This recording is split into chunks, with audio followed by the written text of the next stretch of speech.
I lived a peaceful, boring life. But the moment he transferred in, everything changed. He followed me everywhere, sat beside me, and ignored everyone else. I belong to you already. So do you. When will you realize it? I, Asher Donovan, hate studying. Who doesn't? It's annoying, boring, and frustrating, but I still do it for exams and all that. I loved my simple, monotone life, often dozing off and getting lost in my thoughts, thinking about past incidents and getting depressed over them. Nothing ever changed, until one day, a new transfer student arrived. Our first encounter was enough to make me realize that this guy was way too mysterious. The moment he walked into the class and introduced himself, his eyes were fixed on me. It was like the entire class noticed it. The chill in his gaze sent a shiver down my spine. Richard Bennett, 6 feet 3 inches, tall, black hair, perfect body, a face that could belong to a Greek god. Cold, mysterious, yet, for some reason, he wasn't cold with me at all. It didn't take long for him to get popular, smart, handsome, and aloof, but he never hid the fact that he was interested in me. He followed me around, ignoring everyone else, like no one else mattered.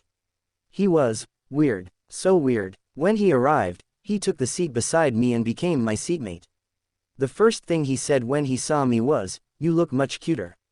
What the hell did he mean by that? I'm not cute, and why was he speaking as though he knew me for a long time? His smile was annoying, and the way he said my name was even worse. It was as if he let my name roll off his tongue, savoring the sound of it. I kept trying to ignore him. I focused on my homework, trying to stop my thoughts from drifting back to Richard. Something about the way he spoke, the way he stared at me, like he knew something I didn't, made my mind spin. I couldn't shake the feeling that there was this strange pull towards him. Like a connection I didn't understand. His presence, his scent, everything about him felt familiar. My thoughts were interrupted when a cold drink can landed on the table in front of me. "You're here again," I said, sighing. "You were here alone. I couldn't leave you alone, could I?" Richard smiled widely, taking a chair and sitting right beside me. He opened the can and handed it to me. "Drink. It'll make you feel better." I stared at him for a moment before taking a slow sip. The coldness of the drink was refreshing. I tried to ignore the way his eyes never left me. "Stop staring at me," I muttered, wiping my lips. "I'm not staring," he replied, the audacity in his voice, still locking eyes with me. I was about to say something when I flinched. A bug flew over my head. I hated bugs, they made my skin crawl. "You still dislike insects," Richard said suddenly, his voice calm and deep. Before I could react, he reached out gently, removing the bug from my hair and tossing it out the window. I stared at him in shock. "What do you mean? How do you know I hate insects?" His smile faltered for a moment, before he stared at me darkly, then smiled again. "I'll wait until you figure it out yourself." His words confused me even more. "Now hurry. The library's about to close." "I'm waiting," he said, his tone leaving no room for argument. I stared at him, confused, before slowly nodding. I finished my work, but my mind was far from settled. I quickly packed up my books, hugging 2 of them tightly against my chest as I walked over to Richard, who was waiting outside. He was scrolling through his phone, but his attention immediately shifted to me as I approached. "We can go," I started, but I was cut off when Richard suddenly put his phone back into his jacket pocket and knelt down in front of me, completely catching me off guard. "Your shoelace is untied," he said softly, his fingers carefully tying it for me. I hadn't even noticed it came undone. I felt my cheeks heat up and my heart race, and I gripped my books tighter, trying to steady myself. Once he was done, he stood up and smiled at me. "We can go now." I nodded, still a little stunned, and began walking ahead while Richard followed closely behind. As we walked in silence under the starry sky, the cool air brushing past us, Richard suddenly broke the quiet with words that left me speechless. "Do you know that I like you?" I choked, coughing slightly to cover my surprise. Of course, I knew he had been showing interest, but I didn't expect him to say it out loud like that. I hugged my books tighter, avoiding his gaze as Richard looked at me with that intense expression. Why would you like me? I'm nothing special. Falling in love doesn't require being special. It just happens. No one can control it," he said, his voice deep and serious. I stared at him, feeling my heart race at the sincerity in his words. "Why do you hate me?" he asked, stepping a little closer. "And no, Hate is a big word. There's no reason I hate you, I replied quickly, glancing away. His gaze alone made me feel things I couldn't explain. So, you love me? He smirked, teasing me. Hey, I didn't mean that. My face turned bright red, flustered by his boldness. He chuckled softly. Then you do know I like you. Do you think you can give me a chance? His voice was gentle but determined. Huh, I blurted out, unsure of what he meant. Can we date? He asked, his voice soft but full of expectation. It's okay if you don't feel the same. I'm sure I can make you like me. Because, if you ask me.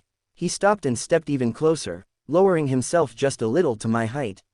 I'm so in love with you, that if you agree to date me, I'll do everything in my power to make you like me back. His words, bold and intense, left me speechless. His eyes were filled with emotion, locking onto mine, making my heart race even faster. Can I? He suddenly asked, his voice almost a whisper, and I was left confused. I couldn't refuse him, so, I slowly nodded, not entirely sure of what was happening, but knowing I couldn't walk away. Without waiting for a response, he gently took my hand and pressed it near his lips. I want to make you mine again, he said softly. I want us to be what we were before. He placed a gentle kiss on the back of my palm, sending a wave of goosebumps up my arm. He looked into my eyes again, his expression soft but determined, and intertwined our fingers. I'll wait until you remember who we were, but for now, just know this, he said, his gaze intense, I belong to you, and you belong to me. The weight of his words sank in, and I could feel the pull between us, stronger than ever. I almost thought last night's events were just a dream or my imagination playing tricks on me. But now, walking into class early, I froze when I saw Richard resting against the wall by the entrance, a smug smile crossing his face as he looked up at me. Good morning, he said, his voice smooth and calm. You're early, I whispered, feeling a little caught off guard. Of course, he replied, his smile growing wider. I wanted my boyfriend to see me first, before anyone else. I blinked, my face flushing instantly. Don't call me your boyfriend. I didn't agree to that, I said, my voice barely above a murmur. Richard just smirked at me, eyes gleaming mischievously. You didn't disagree either. I glared at him, my face heating up even more. You're too much, I muttered under my breath, trying to look anywhere but at him. I know, he said with a soft chuckle, stepping closer to me. His fingers reached up, gently tucking a strand of hair behind my ear, his touch sending a shiver down my spine. I love seeing you get all shy for me. My eyes widened, completely flustered. Shy? Who? Me? No way, don't get your hopes high, I exclaimed, trying to push back the blush creeping up my neck. Richard chuckled softly, his gaze never leaving me. You're cute when you're like this, he said, his voice a bit too smooth for my liking. It made my heart race in a way I couldn't quite explain. I crossed my arms, trying to act unbothered, though I could feel my face still burning. I'm not cute, and I'm definitely not shy. Sure, Richard said, his lips curling into a teasing smile. Whatever you say, Asher. He reached out and lightly brushed his fingers against mine, the touch sending an unexpected warmth through me. I quickly pulled my hand back, my heart pounding. You can't just touch me like that, I muttered, avoiding his intense gaze. It's weird. Richard raised an eyebrow, taking a step closer to me. Weird. He paused, his eyes glinting with amusement. I don't think it's weird at all. In fact, I think it's just the beginning. Before I could respond, the bell rang, and Richard flashed me one last look, soft, yet full of intent, before turning and walking toward his seat. I stood frozen for a moment, my mind a jumbled mess of confusion and feelings I couldn't quite make sense of. As I made my way to my own desk, I couldn't help but glance over at him. Richard was already looking at me again, his gaze lingering with that same intensity, like he could read everything I was thinking. It made me uncomfortable, and yet, there was something about it that pulled me in. The entire day felt like a blur. Every time I thought I could relax, my thoughts kept circling back to him. His words, his touch, the way he made me feel. Every second he was near me, my chest would tighten, and I'd find myself wondering, did I really have a choice anymore? Was I already falling for him? It was after school, and the hallway was mostly empty as I gathered my things from my locker. I just wanted to go home and get some peace, but of course, Richard had other plans. As soon as I closed my locker, I turned around to find him leaning casually against the wall, his eyes scanning me with that same familiar intensity. You don't have to wait for me, I said, trying to keep my tone neutral. I can go home on my own. Richard just smirked, pushing off the wall and taking a few steps closer. But I want to walk you home, he said, his voice calm but firm, like it was the most obvious thing in the world. I shook my head, rolling my eyes. I don't need you to walk me home. I can handle it, but I insist, he replied smoothly, his gaze locking with mine as if daring me to argue. It's not safe for you to walk alone. I frowned. I'm perfectly fine walking by myself. Richard stepped even closer, and I took an instinctive step back, my heart beating faster. No, you're not, and you know it. Besides, he added, lowering his voice, you don't mind the company, do you? I felt my chest tighten. His words, his presence, it all felt too overwhelming, like there was no room to breathe around him. Stop it, I muttered, trying to back away, but he was already too close. He smiled softly, almost like he was enjoying the way I reacted to him. I'm not going anywhere, Asher. Not until you realize you don't want me to. I hesitated, staring up at him. I was so close to just walking away, but something in his eyes, something soft and certain, kept me rooted to the spot. I didn't know what it was. Maybe it was the way he made me feel like I was the only person in the world when he looked at me. Maybe it was the way he made everything else fade into the background. Richard reached out, gently, tucking a lock of hair behind my ear. His touch was light, but there was something possessive in it, like he was claiming me without saying a word. Let's go, he said softly, as if it wasn't even a question. I won't take no for an answer. For a moment, I almost wanted to argue, but the way he looked at me, the way he made me feel like I was the only thing that mattered, I couldn't bring myself to say no. I sighed, defeated, and nodded. Fine, I said quietly, but the moment the word left my lips, Richard's face lit up with a smile that made my heart skip a beat. He reached for my hand, threading his fingers through mine, and for the first time, I didn't pull away. We walked out of the school together, his presence filling the space between us, but instead of feeling crowded, it felt strangely comforting. Like I had no choice but to let him in. And maybe I was already starting to want that. Thank you for walking me over, I said, my voice quiet, not daring to look up at him. I kept my gaze fixed on the ground, my heart racing from the warmth of his hands still wrapped around mine. Richard chuckled softly, the sound warm and teasing. You don't have to thank me, he replied, his thumb gently brushing over the back of my hand. I told you I wasn't going anywhere. I could feel his eyes on me, even without looking, and it made me feel both nervous and strangely safe at the same time. It was like his presence was a constant, undeniable thing, one I couldn't ignore even if I tried. Still, I muttered, my voice barely above a whisper. I don't want you to think I'm relying on you for everything. Richard stopped walking for a moment, making me glance up at him in surprise. He took a small step closer, his expression softening. Asher. He paused, his voice low and sincere. You're not relying on me. But I want to be here. For you. Always. The sincerity in his words hit me harder than I expected. I looked away quickly, feeling my face flush. I had never been good with emotions, especially not with someone as intense as Richard. You don't need to do all this, I said, trying to deflect, but I could already feel how fragile my walls were becoming around him. I'm fine on my own. Richard smiled, that familiar confident smirk tugging at the corner of his lips. I don't mind, he said softly. And I know you're strong, Asher. But you don't have to be strong all the time. He took a small step back, letting his fingers slowly slip from mine, but his eyes never left my face. Let me take care of you, just a little. His words hung in the air, and for the first time, I found myself unsure of what to say next. I wanted to argue, to keep pushing him away, but there was something in the way he looked at me, the tenderness that softened the edges of his usual cold demeanor, that made it impossible to brush him off. Fine, I said quietly, my voice almost breaking. But just for today. Richard's grin widened, and his eyes sparkled with something that almost looked like victory. I'll take it, he replied, reaching for my hand again, his fingers curling around mine as if he'd never let go. I'll take whatever you're willing to give. His words kept buzzing in my head. Our closeness just kept increasing. He never left my side, followed me around, but it never annoyed me or made me uncomfortable. In fact, I started to like it. This feeling of having someone who only had eyes for you. It all felt new, until it didn't. Tonight, We talked until midnight, texting about all kinds of random stuff, and his flirtatious comments left me shy and awkward. After we finished talking, I dreamt of him, but not in the way we are now. No, it wasn't. The dream felt hazy, like a memory I couldn't grasp clearly. I was back in a playground, two little boys talking. Asher, we are going to be together, forever.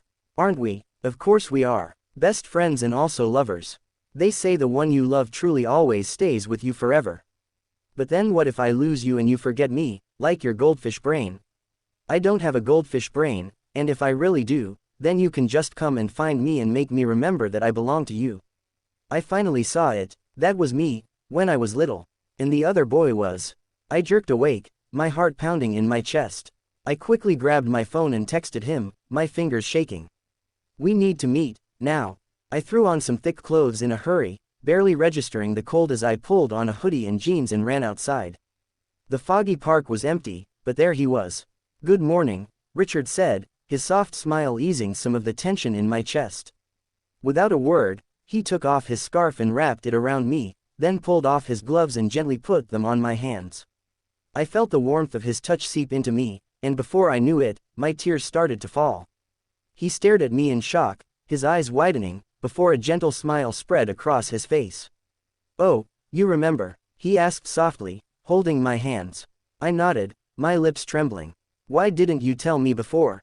Didn't I say I wanted you to remember yourself? He replied, kissing my forehead gently. I remembered now, completely. There had been this kid in my neighborhood when I was 6, a pretty boy, shorter than me, with fluffy cheeks, who always followed me around.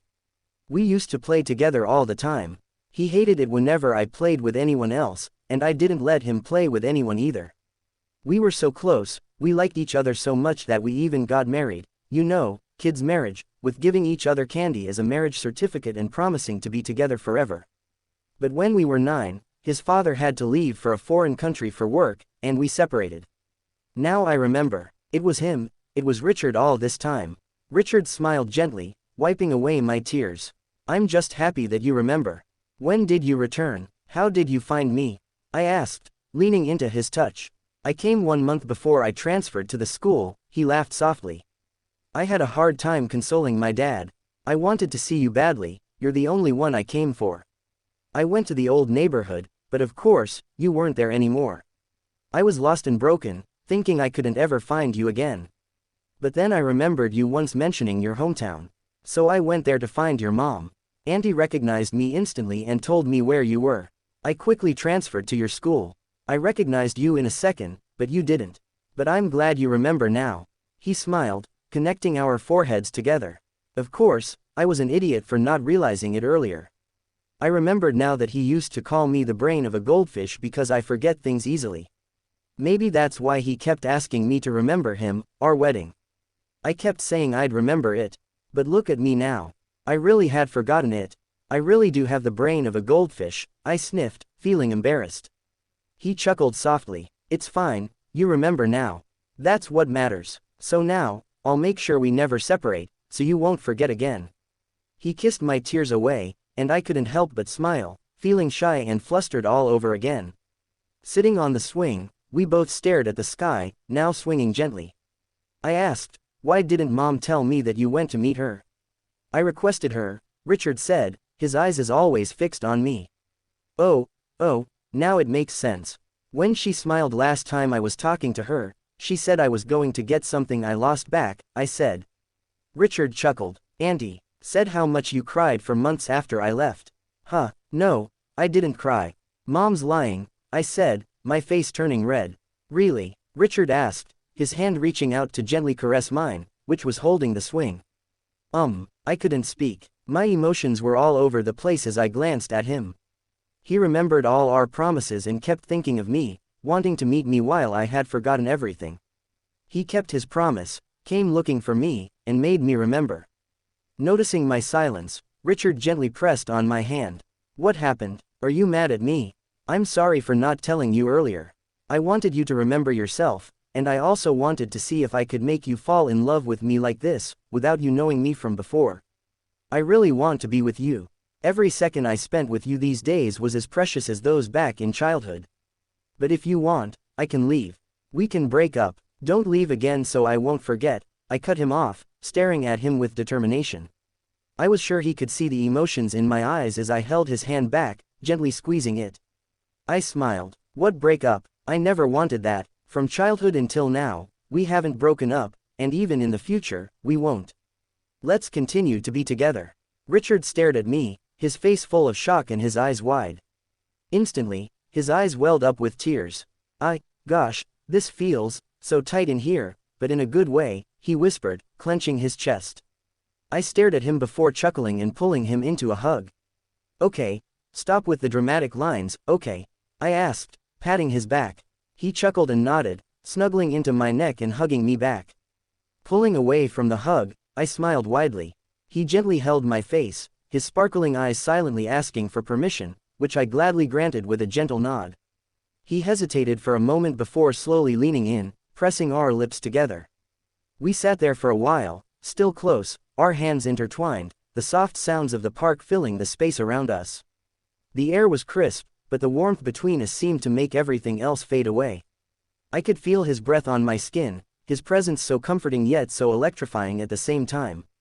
Every little shift in his gaze, every soft touch of his hand sent a ripple of heat through me, even though we were still just sitting there, wrapped in the serenity of the moment. Richard's thumb gently traced circles on the back of my hand, making my heart race without reason. I turned to look at him, finding his eyes already on me. There was an intensity there, something unspoken, as if every word that needed to be said had already been exchanged through a glance, a smile. You're really not going to let me forget, are you? I asked, my voice barely above a whisper. He smirked, the corner of his lips curling up, but it wasn't playful. It was something deeper, more meaningful. Why would I want to? You're too precious to forget. I couldn't help but blush, my heart fluttering in my chest. The way he looked at me, like I was the only thing that mattered, made me feel more exposed than I ever had before. His eyes seemed to pierce through every wall I had ever built around myself. His hand moved from mine, slowly tracing up my arm, sending goosebumps down my skin. He leaned in just slightly, his lips brushing against my ear as he whispered, "You make it hard for me to keep my distance." His breath was warm against my skin, and I shivered, every inch of me yearning for the closeness we shared. I swallowed hard, my pulse racing. "Then don't," I replied softly, turning to face him fully, our faces now mere inches apart. The air between us thickened, heavy with anticipation. He hesitated, just for a moment, before closing the distance, his lips pressing against mine once more, this time deeper, more urgent. It was a kiss that spoke of all the things we hadn't said, all the emotions we hadn't yet explored. When he finally pulled away, both of us breathless, he smiled, his eyes darker now, filled with something I couldn't quite define. "You're mine now," he said softly, his voice full of certainty. I met his gaze, my heart pounding in my chest. "I've always been," I whispered back. And in that moment, nothing else mattered. It just us, and our love.